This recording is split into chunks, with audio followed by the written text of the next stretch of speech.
Olá, meus caros, comentário aqui no Abordagem Cristã.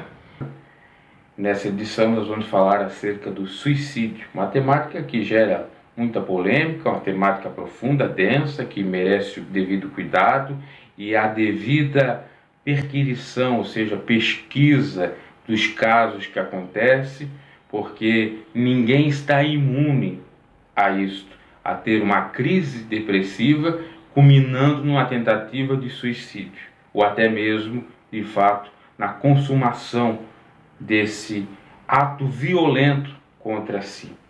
E nós estamos, nesse mês de setembro, comemorando, ou celebrando, melhor dizendo, a conscientização da prevenção ao suicídio.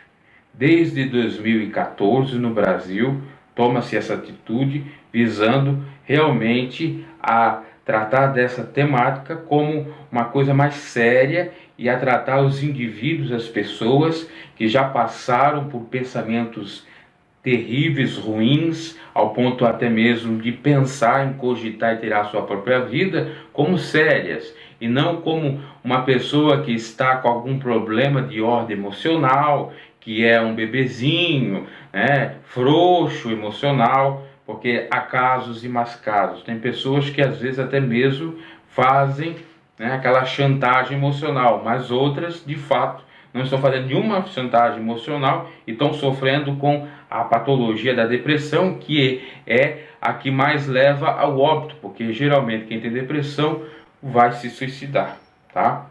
E o Setembro Amarelo é proposital porque também no dia 10 de setembro, segunda-feira, hoje, é comemorado, celebrado o Dia Mundial de Conscientização ao Suicídio.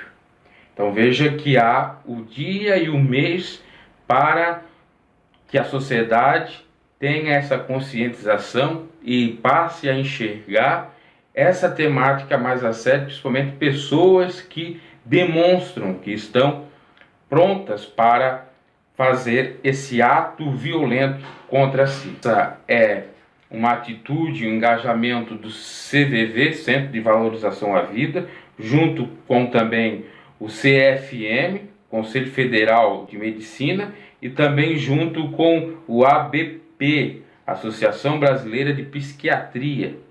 Veja que a coisa é séria. Os médicos especialistas que estão apoiando essa causa. E ocorreu o Setembro Amarelo, que já acontece até em vários lugares no mundo, por conta de um episódio que ocorreu lá em 1994, nos Estados Unidos, onde um jovem com 17 anos acabou se suicidando. Ele que estava dentro do seu próprio veículo, porque nos Estados Unidos se pode, inclusive, dirigir a partir dos 16 anos. Era um Mustang 68 amarelo. E daí que vem a questão do Setembro Amarelo, porque ele morreu em setembro, o carro que ele se suicidou era amarelo. No dia do seu funeral, as pessoas começaram, tanto os amigos e parentes, a doar fitinhas amarelas para conscientizar. Os pais se engajaram nessa causa de mandar mensagem de apoio a familiares, apoio a pessoas que têm seus entes queridos que já tentaram de alguma forma se suicidar ou até mesmo que fizeram de fato, cumprir o seu ato, para acabarmos com esse mal.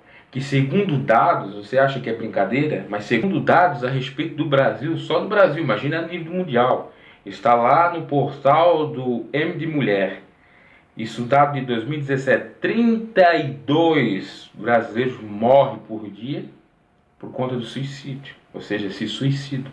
Então não é qualquer coisinha aí de frouxo, de pessoa que quer fazer chantagemzinha e tal. Trata-se de uma temática muito séria, que deve ser revista por muitos, tá? Inclusive lá nos Estados Unidos ficou chamado, a fita amarela, ou é chamado de Yellow Ribbon. Então, meus caros, tenhamos essa conscientização. Eu vou colocar a esse vídeo um outro que eu fiz comentando a respeito de suicídios no meio evangélico, de pastores, que ocorreu no final do ano de 2017 e no início de 2018. Esse vídeo, se eu não me equivoco, deve ter sido de 2018, no início do meu canal, que eu acabei tirando, para a edição. Agora ele está um pouco editado, apesar de ter alguns vícios na fala ali, mas dá para compreender. Eu vou juntar a isso para você concluir, ter ideias que essa temática ela é séria. Ah, é o diabo, ah, é isso, ah, é aquilo. Não. Isso é da nossa própria natureza. Nós vemos isso, inclusive, na Bíblia. Pessoas tendo estresse, depressão e até vontade de morrer. Nós temos o caso de Jonas, nós temos o caso de Elias, tá? Então isso é inerente à condição humana. Então pare com essa coisa, é o diabo, ah, é isso, ah, não acredito, é chantagem. Coisa muito mais séria que nós pensamos. Eu vou falar nesse vídeo. Passei por depressão, ainda mais terrível. Tive pensamentos de suicídio, sim. Mas como a minha depressão também era de uma outra forma, junta com síndrome de pânico, e que parecia que eu já não existia, né, com talvez crise de identidade, nem seria crise de identidade, é uma psicopatia tão grande, que até tem um nome específico, e é meio que rara, que ela faz você sair de fora de si. Você está realmente vivo, mas a sua cabeça não raciocina como se estivesse vivo. Mais ou menos assim, como me senti.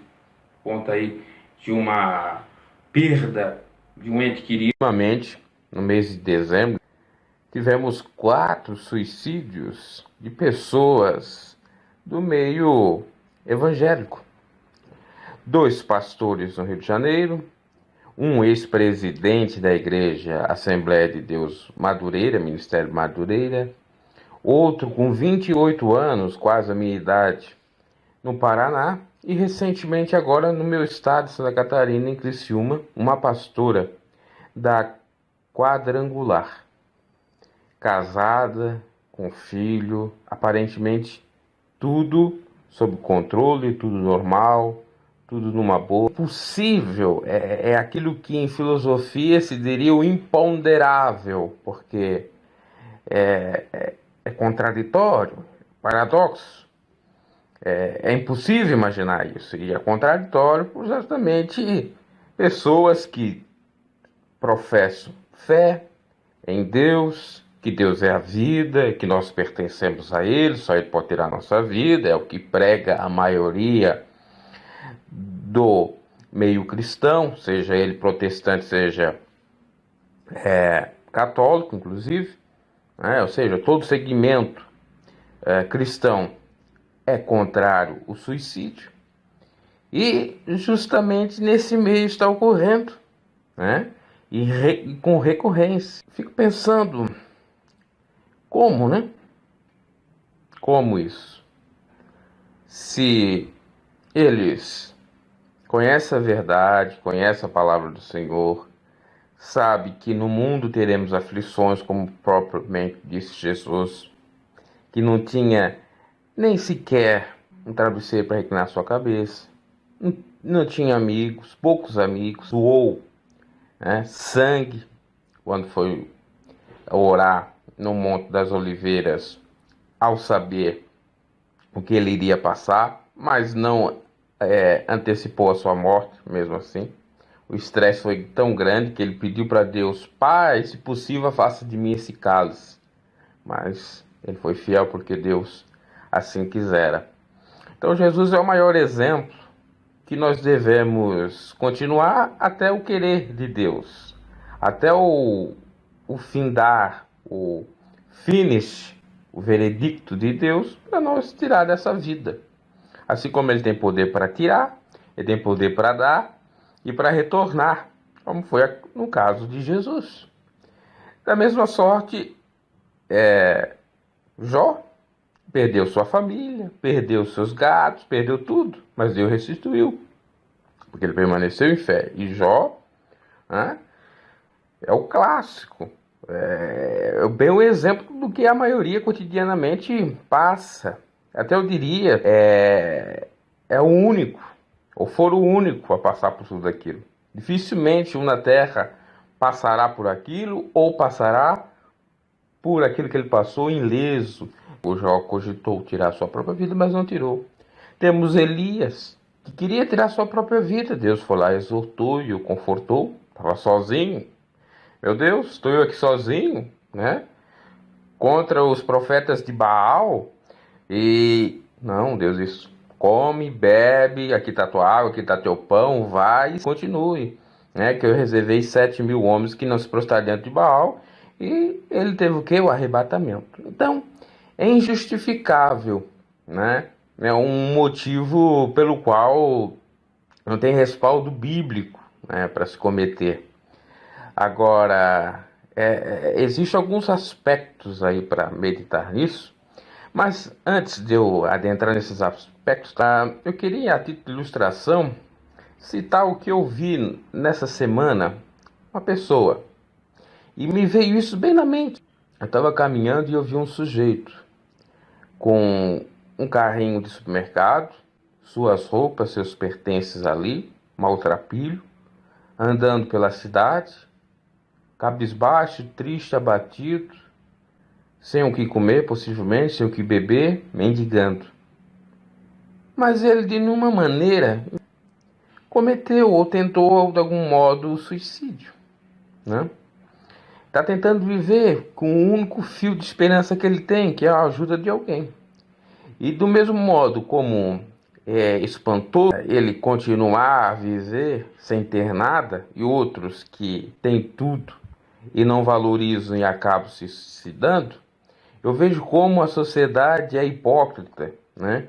Porque quem realmente necessita, ela não se preocupa, ela não ajuda, ela não vai ver, ela não dá o alimento, dá o pão, aquilo que Jesus disse: eu tive sede, não me deram água, eu tive fome, não me deram pão. Esses que estão aí. Mas ninguém olha para esses pobres coitados. Aí vão ficar tristes, combalidos, chocados com pastores, com pessoas, personagens, com ídolos, com pessoas aí famosas que acabam fazendo isso. Coitadinho, meu Deus, que poderia ser, quem imaginava e tal. Claro, ninguém quer. Eu não quero que nem aquele mendigo, nem essa pastora, e nem um ator, e nem um cantor, e nem ninguém famoso ou pobre cometa suicídio. Imagina Deus, né? Pela sua Bíblia, e eu crendo na sua palavra, assim penso também. Mas é interessante como a sociedade é hipócrita. Por que ela não vai olhar aqueles que sofrem e ajudar, né? E também olhar para aquele que aparentemente está, né, bem, mas não está. Não procuro conversar, não procuro diálogo, etc, etc. Mas esse caso, a título de ilustração aqui que eu trouxe, é interessante, né? Ninguém se preocupa com aquele lá. Agora todo mundo chocado porque a pastora, né, que tem a instrução da Bíblia, se suicidou-se. Ah, mas você quer comparar? Eu estou só mostrando o paradoxo, como é complexo essa questão, né? Que do nada pode acontecer, né? Como que, da mesma sorte, aquele que já se mostra, tem a antecedência disso, quer dizer, já é premeditado, comete. Então, tanto filosoficamente, tanto teologicamente, bom, teologicamente é rechaçado essa possibilidade, é para seguir, né? Mesmo que só tenha um fiapozinho de esperança, que a vida vai melhorar, que as coisas vão voltar ao seu devido lugar e etc. Agora, no campo filosófico, é complexo. Em vez de nós ficarmos aí chocados que cometeu, porque fez isso, fez aquilo, vamos prestar atenção nas pessoas que estão ao nosso redor, à nossa volta, que estão necessitadas de um pão, de uma comida, de uma bebida, de um carinho do ombro amigo, né? Claro que nós devemos olhar também para esses que aparentemente, né, devemos que falar, perguntar como é que está, etc. E muitos interpretam equivocadamente, às vezes a pessoa que às vezes se afasta, não, ele é soberbo, não, ele quer se achar o tal, ou outra coisa de sentido, ou pensa até mesmo que aquela pessoa está contra ela, né? É um inimigo, mas não é, às vezes é depressão, às vezes é estresse, porque isso me ocorreu. E por conta da hipocrisia, é que a sociedade está aí. E culpa desse que tira suas próprias vidas, a culpa é toda da sociedade. Seja ela a sociedade evangélica, cristã, da igreja, seja a sociedade do Estado, seja a sociedade qual ela for, da família principalmente, né? Porque a família tem que dar subsídio, tem que estar acompanhando isso. Mas às vezes até é impossível de imaginar. Por exemplo, o caso dessa pastora, o marido dela disse que ela não mostrou nenhum sintoma, nenhuma evidência, não externou nada com ele. Com certeza ele perguntava, como é que tá, meu amor, etc. Porque o que ele diz na resposta, na hora que ele foi indagado acerca disso, da mulher dele, que ele amava ela muito, que falava com ela, né? Então são coisas assim, são casos sui generis, são casos excepcionais que a gente tem que tomar cuidado, né? Que do nada aperta o gatilho do suicídio, né? E tudo é passageiro. O sofrimento é passageiro, a alegria é passageira. Por isso nós temos que analisar, né? Muito bem a palavra de Deus, não só ler a palavra de Deus, mas ler e meditar. Com relação aos pastores, ele é pastor dos outros, mas não é pastor de si mesmo. Isso é o grande erro. Porque Jesus diz: Pedro, tu me amas, Pedro, tu me amas, Pedro, tu me amas. Sim, mestre, sim, mestre, sim, mestre. E até é triste porque achando que Cristo estava duvidando dele. Então apacenta minhas ovelhas. E apacentar as ovelhas não é só apacentar os outros, é apacentar a si mesmo. Um verdadeiro evangelho, com as palavras de Cristo, o amor a Deus e ao próximo como a ti mesmo. Ou seja, se você só ama o próximo e a Deus, se você ama a si mesmo. Não no sentido do egoísmo, não no sentido de ciúme, não no sentido narcisista, ou do narcisismo, mas o amor a si próprio, do zelo, do cuidado, né? De tomar certas precauções. Meus caros, pensar nesse sentido. Suicídio de pastor? Ora, vem outra coisa que implica aqui. Ninguém está livre de nada. Jesus mesmo disse: o espírito está pronto, mas a carne é fraca. Todo mundo pode ter o pensamento. Agora, como eu já disse até em alguns comentários, você pode deixar um passarinho voar sobre a sua cabeça, mas não fazer um ninho, né? Rechaça em nome de Jesus. Jesus foi atentado ao suicídio quando Satanás, o diabo, disse: olha, te atire daqui, porque está escrito, terá os anjos para te livrar, né? E os anjos de Deus acampam aqueles que o temem, nessas palavras. Jesus disse: não atentará ao Senhor teu Deus, você está tentando. Então, pensa, rechaça o inimigo. Em nome de Jesus, vença, porque em Cristo você é mais que vencedor. A paz de Deus esteja sobre a vossa vida.